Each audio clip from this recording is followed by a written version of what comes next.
ДСМ за градоначалничка на град Скопје. Господи Шукова, добро вечер, добро дојдовте во Дневникот на Сито. Благодарам на поканата. На почетокот ќе ве прашам зошто одлука за ваков потек, зошто се решивте да влезете во трка за градоначалничка на Скопје? Многу причини. Секако би сакала вака на почетокот прво да кажам, мислам дека тоа е една општа состојба која што ја констатираат сите граѓани на Скопје, вклучително и јас која што сум родена и израсната во Скопје, дека градот навистина е во очајна состојба. Ако како личност чувствувате и професионален и секаков друг капацитет да помогнете пред се прво на градот Скопје, мислам дека треба да храбро да влезете во битка, да го искористите својот капацитет и да се кандидирате за градоначалник. Мислам дека тоа не е ништо страшно, иако некои велат битката е завршена. Не, јас велам дека битката допрва започнува. Мислам дека имаме, и јас имам што да понудам, и ние како социјалдемократи и како Социјалдемократски сојуз на Македонија имаме што да понудиме за градот Скопје. Ве прашав зошто, затоа што денеска од ВМРО ДПМН ве обвинија дека не сте можеле да ја одбиете оваа понуда од СДСМ поради бизнисите кои што сте ги вршеле за Венко Филипчи и Зоран Заев со фотоволтаици. Има ли некаква вистина? Не, апсолутно нема никаква вистина. Како ни и што нема вистина и во изминатите пресови, во овие изминати неколку дена. Јас да ви кажам, ги слушам пресовите, меѓутоа навистина мислам дека е дегутантно да се коментираат, особено земајќи во предвид кои беа надлежностите на Министерството за животна средина. Јас и како државен секретар, а и една година и неколку месеци како министер, тоа се редовни постапки кои што се спроведуваат согласно закон и секаква поврзаност со господин Озаев или со други е апсолутна невестина. Рековте на пресконференцијата прва која што ја одржавте викендов дека очекувате поддршка од сите граѓани, меѓутоа водите ли некакви разговори со политичките партии, очекувате ли некаква официјална поддршка од некого, од Европскиот фронт, од други политички партии? Има ли веќе почнати разговори? И председателот Филипче веќе најави, јас можам да го потврдам она што он го најави. Официјална средба имаше со господинот Таравари и се разговара за меѓусобна поддршка.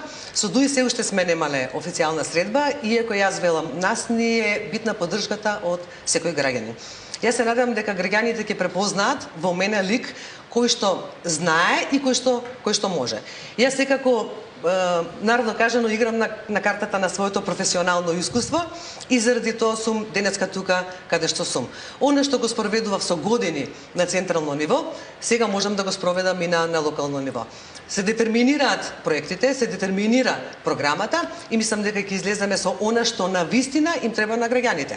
А тоа е улиците да ни бидат чисти, контейнерите да не бидат чисти, да не бидат расфрлани народно кажано кеси на сите страни, до секој домаќинство да има чиста вода за пиење и ред други работи за кои што ќе дискутираме секако по-конкретно кога ќе дојде кампањата. Рековте дека градот Скопје е во очајна состојба, така мислите вие, така мисли мнозинството на граѓани во градот Скопје. Има ли начин да се врати животот во Скопје? Секако дека има начин да се врати. Ние ова не го зборуваме напамет. Изминатите месеци направивме сегашна лична карта на Скопје и на јавните комунални претпријатија, односно да идентификуваме кои се проблемите со кои што се соочува градот и со кои што се соочуваат јавните комунални претпријатија, односно со кои што се соочуваат граѓаните. Добро ги утврдивме недостатоците, се од секаков тип, да не зборуваме за капацитети, човечки, финансиски, секакви, и во самиот град, и во јавните комунални претпријатија. За неколку прашања сериозно дискутиравме во изминатиот период, и јас исто така. Не е само проблемот на нефункционалноста на јавните комунални претпријатија. Проблемот е и во нефункционалноста, а тоа се покажа и на Советот. Незамисливо е, како и да сакаме да кажеме, 25 пати една одлука да не може да се донесе на Советот на град Скопје. Јас не знам дали постои друг таков пример во државата. Не само во овие 4 години тука, ако направиме генеза назад. Мораме да размислиме за механизми кои што секако ќе прават, можеби во иднина, зборувам, и контрола на работата на советите. Како што, впрочем, нели, ВМРО ДПМН најавува измени на Законот за локална самоуправа во делата контролата на градоначалниците. Мислиме дека таа во моментов популистичка мерка, бидејќи треба да се направи еден сеопфатен механизам кој што ќе даде контрола на сите инстанции. Впрочем, оние што не работат, постои кривичен законник, така? се знае каде се води кривично и каде треба да се бара одговорноста. Добро, меѓутоа таа постапка беше покрената од состојбата токму во град Скопје, од неможноста, немањето начин да се разреши градоначалникот ако не ги исполнува обврските. Ако ја лоцирате вината само во градоначалникот, јас не би се согласила. Мислам дека голем дел од вината е во Советот и обструкциите кои што ги правеше советничката група на ВМРО да помене. Сега допревме повеќе теми и проблеми. Што ќе биде приоритет за вас ако ја добиете поддршката од граѓани? Приоритетите се јасни. Граѓаните ги детерминираат не со месеци, мислам дека со години наназад. И впрочем, најмногу ќе работиме на тие приоритети. Јавен превоз. Секој граѓанин и безбеден јавен превоз. Секој граѓанин сака кога ќе излезе од дома безбедно да стигне на своето работно место, безбедно да стигне нашето дете во училиште. Се случуваме, гледаме со проблемот со водоснабдувањето во повисоките делови на градот. Вакви проблеми де факто не сме имале многу во годините наназад. Секогаш ќе се појавила некоја ситуација, меѓутоа флагрантно е она што се случува во моментот, што значи дека мораме сериозно да се бориме против оние кои што ја крадат водата. Еве имаме и примери во јавноста во изминатите денови и секако со загубите на вода. Системот е граден пред 60-70 на години. Итни интервенции треба да се направат на системот. Мораме да ги намалиме загубите на вода. За управувањето со отпадот да не зборуваме. Ќе понудиме сериозен модел како да се управува со отпадот во град Скопје. За деталите ќе зборуваме секако понатаму. Значи имам да речеме проблемот со пожарникарите, тој секако ќе мора да се реши. Пример да речеме на Скопје му недостасуваат кружни текови, повеќе кружни текови, така го решаваат проблемот со сообраќајот голем дел од европските градови. Значи има многу финеси и детали, има многу проекти. Мислам дека тоа ќе го разговараме посериозно во текот на кампањата. Почнато е да се подготвува програма? Апсолутно, ние работиме интензивно повеќе од 6 месеци. Контурата на кампањата веќе ја има. Така да имаме 4 столба врз основа на кои што ќе работиме.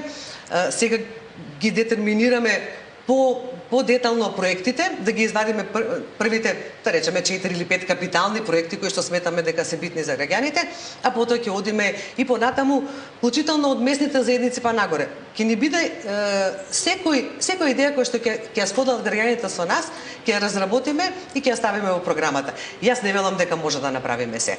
Меѓутоа тоа што ќе го ветиме, јас верувам дека ќе го спроведеме. Ајде за неколку побитни од овие прашања кои што ги споменавте, лично сега во моментот ве прашувам како скопјанка, како човек кој што живее во градот, јасно ни е на сите дека тотален хаос владее со јавниот сообраќајен превоз во градот. Го споменавте како еден од приоритетите, меѓутоа на што ќе се држите? Многу предлози имаше низ годините, БРТ системот на Петер Шилегов кој што пропадна или заглави во фиока, се најавува трамваи, се зборува за железница околу градот Скопје.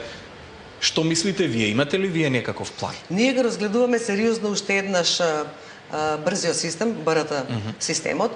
Можеби тој систем ќе треба да претрпи мали модификации. Дефинитивно е ставен на страна и заборавен во фиока. Спремен е за финансирање, тоа мислам дека го знаеме сите. Ќе го разгледаме уште еднаш и мислам дека е добар модел за градот Скопје покрај. Значи тоа се две линии кои што треба да спојат две трансверзали, да речеме, во Скопје и секако ќе треба и еколошките автобуси за кои што зборуваме веќе, не знам, мислам дека на граѓаните им станавме досадни. Јас секој ден со автобус се возам до моето работно место и навистина ја знам состојбата каква е во градскиот автобус. И мислам дека граѓаните не го заслужуваат това. Особено на овие горештини кога најголеми дел од автобусите, верувајте, немаат климатизација. Значи мора да се направи подитно нешто, не смее да има партиски инатења, не смее да има партиски интереси. Политиката мора да ја тргнеме од градот Скопје, затоа што мора граѓаните да ни бидат приоритет. Само така мислам дека градот повторно ќе биде она што го паметиме. Скопје од секогаш бил град за паметење и град е на историја, град е на соживот, град е на мултикултура. Значи ние тие вредности на Скопје не смееме да ги заборавиме и мораме сериозно да работиме на нив. Да, жално е што денеска се срамуваме од гостите кои што се присутни во Скопје за оваа младенска олимпијада. Го споменавте и изворот Трашче и проблемите со водоснабдувањето. Како поранешна министерка за животна средина, мислам дека малку подобро ги знаете овие информации. Што мислите според вас дека е проблемот? Дали е навистина проблемот тоа што се менуваат температурите, топлото време и загубите на вода, и дали имате план како да се реши ова? Ако ги слушаме изјавите од директорите, раководителите во водовод и канализација, ситуацијата се најавува дека ќе биде многу полоша во идните години. Информациите се дека изворот на Рашче нема доволни количини на вода, тоа секако е заради микроклиматските услови, делумно, меѓутоа делумно е заради загубите на системот за водоснабдување на Скопје. Проценките не се од сега, проценките се години наназад дека повеќе од 50% на водата се губи, значи зборуваме влезна вода во системот, додека да стигне до крајните корисници, голем дел од водата се губи, ама голем дел од водата и се краде, за жал. Има многу, се извинам, има многу диви приклучоци во Скопје. Таму не знам, едноставно е да кажете да не сме да има ни еден див приклучок, меѓутоа мора да направите систем како тоа да го решите. Ние работиме на секако на решение кој што ги вклучи сите овие сегменти и ќе понудиме решение пред граѓаните. Мислам дека ќе имаме ефикасно решение. Ќе има ли решение за аерозагадувањето? Ти гледам дека ова е темата за која најмногу ве напаѓаат од опозицијата, подат до таму што велат дека во време на Каја Шукова граѓаните биле труени со отровен мазут. Во време на Каја Шукова, значи јас извршува функции од прилика 4 години. Дел државен секретар, дел министер. Се донесе првиот проект во државата за се вика EU за чист воздух. Тој беше проект кој што прв пат со европски пари набави 6 еколошки автобуси за градот Скопје и направи интервенции во 4 најзагадени градови во државата, вклучително и градот Скопје. И јас велам камо и понатаму да работевме на вакви проекти кои што се грантови и се донации, каде што покрај набавката на автобусите имавме интервенции во енергетски ефикасност на објектите, што значи дека замена на врати, прозорци, замена на системите за затоплување за да се намали загадувањето.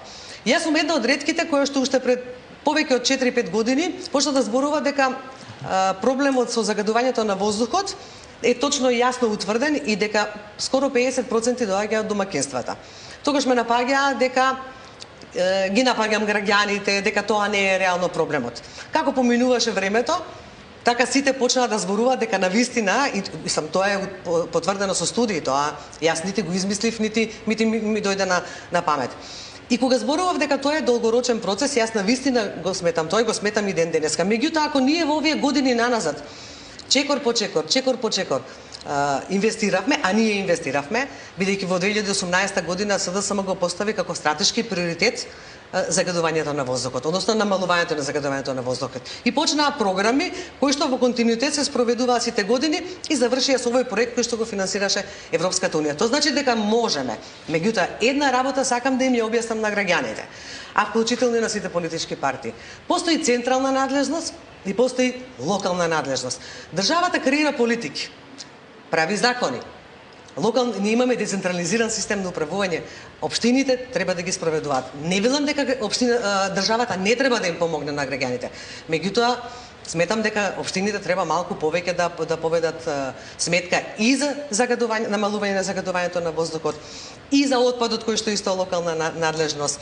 За сите оние работи кои што согласно законите имаат надлежности. Ние мислам дека со годиниве наназад се научивме дека државата. Добро, ќе имате можност ако ја добиете довербата од граѓаните. Морам да ве прашам, познате против кандидатот од ВМРО-ДПМН, што мислите за Орце Ѓоргиевски? Па видете, јас со господинот Ѓоргиевски сум имала соработка. Впрочем, јас бев позната како министер која што соработуваше со сите градоначалници без разлика на нивната политичка припадност. Тоа го знае и Орце Ѓоргиевски, тоа го знаат и голем дел од градоначалниците за кои што јас бев постојано достапна и секогаш спремна да им ги решам нивните проблеми. Неупитни се овие изјави кои што доаѓаат од централата на ВМРО-ДПМН. Јас нема да водам таква кампања.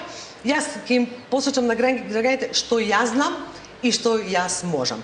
Јас се надевам дека ќе имаме фер трка, сепак демократско општество сме, имаме право нели на повеќе кандидати, треба да покажеме што умееме, така да секако моето искуство е многу поголемо. Можеби не е директно во локалната власт, меѓутоа јас во изминатите 25 години, еве како за пример за граѓаните, работев на изградба на повеќе пречистителни станици, координација, бидејќи пред малку споменавме, најголем дел од проектите за жал се уште се спроведуваат на централно ниво.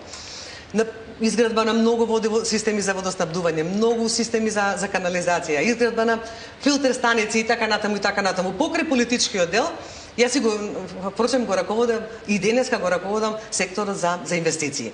Така да инвестициите не ми се непознати, имам големо искуство во тоа и сметам дека тоа граѓаните ќе го препознаат.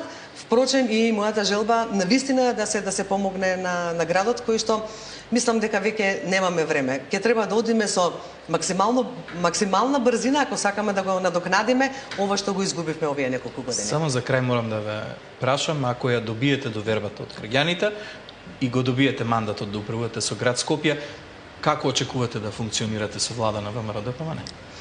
Мислам дека редно време е да сватиме дека животната средина и комуналните дејности кои што се дел од животната средина не треба да трпат политика.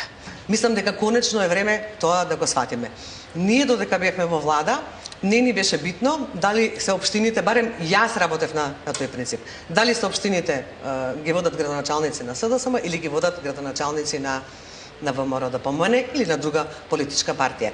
Јас ги посетив најголем дел од општините, јас бев на посета и во градот Скопје како министер. Не ми беше, сите викаат, нели, министер сум, па сите треба да дојдат кај мене. Не, напротив, јас отидов кај најголемиот дел од нив, без разлика од која политичка партија беа, само за да ги идентификуваме проблемите и да најдеме решение за проблемите. За најголемиот дел од нив, да, за дел остана понатаму да се решава.